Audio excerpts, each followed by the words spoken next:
बाली की त्रास कपिस बसे गिरी, जात महाप्रभु पंथ निहारो। चौकी महामुनि शाप दिया तब, चाहिए कोन विचार विचारो। के द्विज रूप लिवाय महाप्रभु, सो तुम दास के शोक निवारो।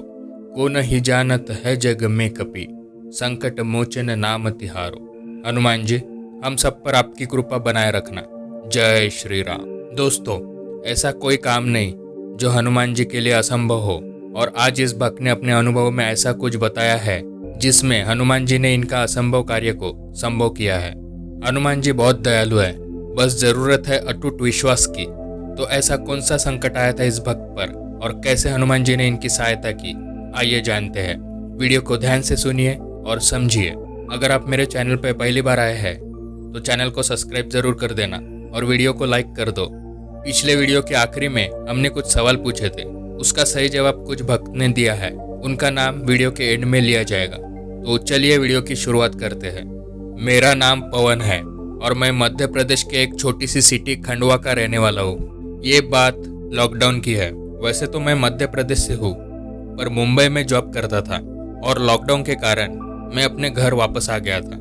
उसके कुछ समय बाद जब लॉकडाउन धीरे धीरे खुलने लगा और ट्रेन शुरू हुई तो मुझे ऑफिस से कॉल आया कि आप ऑफिस ज्वाइन करो, वरना आपको सैलरी नहीं मिलेगी। घर वालों के लाख मना करने पर भी मैंने पिछले साल जून महीने में मुंबई जाने के लिए अपनी सिटी से ट्रेन का रिजर्वेशन करवा लिया। और मुंबई पहुंचने के बाद ऑफिस के नियम के हिसाब से मुझे 15 दिन का होम क्वारंटाइन रहने को कहा गया, क्योंकि मैं ट्रैवल करके आया था। उस समय मैं मुंबई में रेंट पर अकेला रहता था। पहले मुंबई में मैं अपने भैया भाभी के साथ रहता था, पर भैया की जॉब वर्क फ्रॉम होम चल रही थी तो वो एमपी में ही थे, पर मेरे ऑफिस वाले मुझे वर्क फ्रॉम होम नहीं दे रहे थे, इसलिए मुझे मुंबई जाना पड़ा। और उसी साल मेरी शादी की तारीख भी निकल गई थी, इसलिए मैं अपनी जॉब नहीं खोना चाहता था। लेकिन जैसे ही मैं मुंबई पहुंचा और मेरे होम क्वारंटाइन के 6 दिन भी पूरे नहीं हुए थे, तब मेरी तबीयत बिगड़ने लगी। पहले मुझे फीवर आया और उसके बाद थोड़ा बॉडी पेन होने लगा, तो मैंने पास ही एक डॉक्टर को दिखाया। तो उन्होंने मुझे मलेरिया का टेस्ट करने को कहा और मैंने वो करवा लिया, पर उसमें कुछ नहीं निकला। डॉक्टर ने कहा चिंता ना करें, नॉर्मल फ्लू है, ठीक हो जाएगा। उसके बाद मैं घर आ गया। मेरी तबीयत खराब हुए 3 दिन हो गए थे, पर उस रात से मुझे सांस लेने में भी तकलीफ होने लगी। मुझे रात भर नींद नहीं आ रही थी। मुझे ये भी डर था कि मेरी सांसें रुक ना जाए। मैं बजरंगबली को बहुत मानता हूँ। मैं पूरी रात हनुमान चालीसा और बजरंग बाण सुना करता था। मैंने बजरंगबली को कहा, प्रभु अब जो भी है आपके हाथ में है, क्योंकि यहाँ मैं बिल्कुल अकेला हूँ। और किसी तरह वो रात निकल गई। दूसरे दिन मैं फिर से हॉस्पिटल गया और मैंने डॉक्टर को बोला कि मुझे सांस लेने में तकलीफ हो रही है। तो उन्होंने कहा कि आपको कोविड टेस्ट करवा लेना चाहिए, और उनके कहने पर मैंने कोविड टेस्ट करवाया। रिपोर्ट अगले दिन आने वाली थी, तो मैंने डॉक्टर से कहा कि किसी तरह से रात निकल जाए। तो उन्होंने मुझे कुछ टैबलेट्स लिख कर दी, पर उससे कुछ फायदा नहीं हुआ। रात भर मैं हनुमान चालीसा और बजरंग बाण का पाठ करता रहा, जिससे मुझे थोड़ा आराम मिलता था। फिर अगले दिन मेरी कोविड रिपोर्ट पॉजिटिव आई, और फिर ये बात जब मेरे मम्मी पापा को बताई, वे बहुत रो रहे थे कि क्यों गया वहाँ, तुझे बोला था ना कि मत जा। उस वक्त मुझे भी लग रहा था कि मैं क्यों मुंबई आया, पर मुझे मेरे बजरंगबली पर पूरा विश्वास था कि वो सब ठीक कर देंगे। मेरी ब्रीदिंग प्रॉब्लम बहुत बढ़ गई थी, मुझे सांस लेने में तकलीफ हो रही थी, और उसी दिन मैं गवर्नमेंट कोविड हॉस्पिटल में एडमिट हो गया। और प्रभु की कृपा से धीरे धीरे मैं कोविड से रिकवर हो गया। पर इतने में ही मेरे जीवन की समस्याएं खत्म नहीं हुई। उसके बाद मैं अपने घर एमपी वापस आ गया। इतना सब कुछ होने के बावजूद मेरे ऑफिस वालों ने मुझे वर्क फ्रॉम होम की फैसिलिटी नहीं दी, इसलिए मैंने वो जॉब छोड़ दी। उसके 1 महीने बाद मेरी शादी हो गई। शादी के बाद मेरी चिंता बढ़ती जा रही थी, क्योंकि मुझे अच्छी जॉब ही नहीं मिल रही थी। ऐसा कोई भी मंगलवार या शनिवार नहीं रहता जब मैं हनुमान जी के मंदिर उनके दर्शन करने ना जाता। जब भी मंदिर जाता, प्रभु से एक ही चीज कहता कि हे बजरंगबली, आपको तो सब पता है कि मेरी क्या हालत है, जो भी करना अच्छा करना, मेरी कई अच्छी जगह जॉब लगवा देना। ऐसे करते करते करीब 3 महीने निकल गए, पर जॉब नहीं मिल रही थी। मुझे खुद पे कभी कभी डाउट होता कि मुझ में कोई टैलेंट ही नहीं है, पर मुझे मेरे प्रभु पर विश्वास था कि सब अच्छा होगा। मैंने प्रयास करना नहीं छोड़ा। फिर एक दिन पता नहीं मुझे क्या सूझा कि मैंने अपनी मम्मी को बोला कि मैं मंगलवार का उपवास रखूंगा, और मैंने उपवास करना शुरू भी कर दिया। आप यकीन नहीं मानोगे कि भले ही पूरे वीक में मुझे जॉब का कोई कॉल ना आया हो, जब मैं बजरंगबली के मंदिर जाता था तब मंदिर में पैर रखते ही मुझे जॉब इंटरव्यू के लिए 1 या 2 कॉल आते ही थे।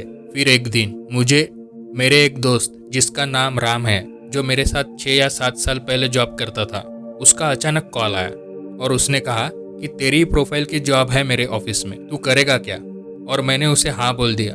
फिर अगले दिन मंगलवार को मेरे फ्रेंड राम के ऑफिस से HR ने कॉल किया और कॉल भी तब आया जब मैं बजरंगबली के मंदिर में था और इंटरव्यू शेड्यूल कर दिया गया। उस वक्त मेरी मम्मी ने कहा कि तू भगवान शिव का भी उपवास रख, तो मैंने उनका भी पूरी श्रद्धा के साथ उपवास रखा।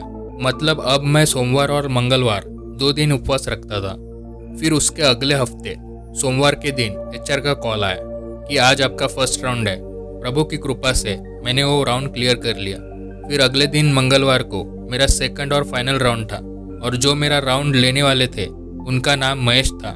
वो दिन मेरे उपवास का चौथा मंगलवार था।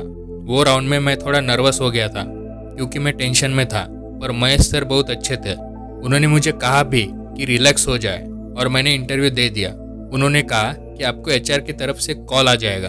आप यकीन नहीं मानोगे कि मेरे 5वें मंगलवार को मुझे HR का कॉल आया, यू आर सिलेक्टेड। मैं बता नहीं सकता उस दिन मैं कितना खुश हुआ। प्रभु को याद करके मेरी आंखों में आंसू आ गए। अच्छी बात यह भी थी कि ये नई जॉब वर्क फ्रॉम होम थी और मुझे सैलरी पैकेज भी अच्छा मिला था। मैंने अपनी मम्मी को बताया कि मैं सिलेक्ट हो गया हूँ। मम्मी भी बहुत खुश हो गई और फिर बातों बातों में उन्होंने मुझसे पूछा कि तेरे दोस्त का क्या नाम है जिसने तुझे इस जॉब के बारे में बताया। तो मैंने कहा राम, और जिसने इंटरव्यू लिया उसका नाम महेश है। तो मम्मी बोली, खुद भगवान राम ने तेरे लिए जॉब देखी और तेरा इंटरव्यू लेने वाले महेश यानी भोलेनाथ थे। ये मेरी मम्मी की प्रभु के प्रति अटूट श्रद्धा थी। कोई माने या ना माने, पर यह मेरा विश्वास था मेरे बजरंगबली पर, और उनकी कृपा से आज मैं अपनी जॉब से बहुत खुश हूँ। सब विश्वास का खेल है। अगर आप भगवान पर सच्चे मन से विश्वास रखो तो प्रभु किसी न किसी रूप में किसी के माध्यम से आपकी मदद जरूर करने आते हैं। तो देखा दोस्तों, विश्वास क्या कुछ नहीं कर सकता। प्रभु पर अटूट विश्वास रखिए। हमारे बजरंगबली बहुत दयालु है। वे किसी न किसी रूप में आकर आपकी सहायता जरूर करेंगे। तो ऐसे ही है हमारे बजरंगबली। हमने पिछली वीडियो की आखिरी में एक सवाल पूछा था, अशोक वाटिका नष्ट करने के लिए हनुमान जी को रावण ने कौन सी सजा दी थी? तो इसका सही जवाब दिया है शीतल रंगड़िया ने। और हमने पिछले वीडियोस में एक सवाल पूछा था, हनुमान जी के माता का नाम क्या है? इस सवाल का सही जवाब दिया है जयेश अहिर और जगदीश कुमार जी ने। और श्रावण गुप्त, आप सभी का दिल से शुक्रिया। आप सभी पर हनुमान जी की कृपा बनी रहे। आज का सवाल है, हनुमान जी को इनमें से किस और नाम से जाना जाता है? जो भी इसका सही जवाब देंगे उनका नाम अगली वीडियो में लिया जाएगा। सभी प्यारे हनुमान जी के भक्तों को दशहरा की हार्दिक शुभकामनाएं। हनुमान जी की कृपा आप सभी पर बनी रहे। मिलते हैं अगले वीडियो में। जय श्री राम, जय हनुमान।